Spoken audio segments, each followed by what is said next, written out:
Well, we do find it sort of rather odd that there are quite a few people in the bureaucracy who have ostensibly a salary of a few $100,000, but somehow manage to accrue tens of millions of dollars in net worth while they are in that position, which is, what happened to USAID. We're just curious as to where it came from. Maybe they're very good at investing, in which case we should take their investment advice, perhaps. But they seem to be mysteriously, they get wealthy, and we don't know why. Where does it come from? And I think the reality is that they're getting wealthy at the taxpayer expense. That's the honest truth of it. So, we're looking at,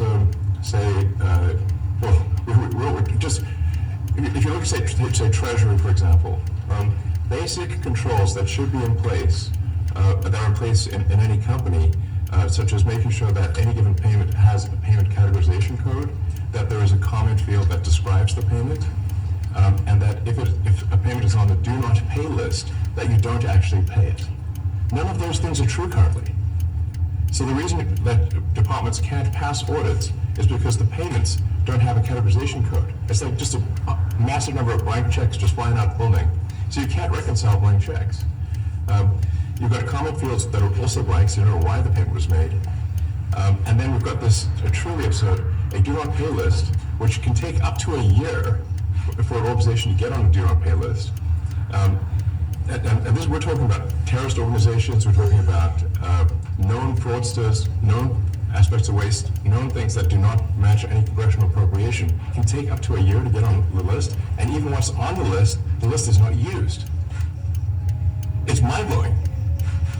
So what we're talking about here, we're really just talking about adding common sense controls that should be present, that haven't been present.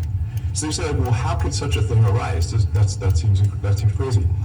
But when you understand that really everything is geared towards complaint minimization, so then you understand the motivations. So if people receive money, they don't complain, obviously. But if people don't receive money, they do complain. And the fraudsters complain the loudest and the fastest. So then when you understand that, then it makes sense. Oh, that's why everything they approve all the payments at Treasury. Because if you approve all the payments, you don't get complaints. But now we're saying that, no, actually, we are going to complain. If money is spent badly, if your taxpayer dollars are not spent in a sensible and frugal manner, then that's not okay. Your tax dollars need to be spent wisely on things that matter to the people. I mean, these things, it's just common sense. It's not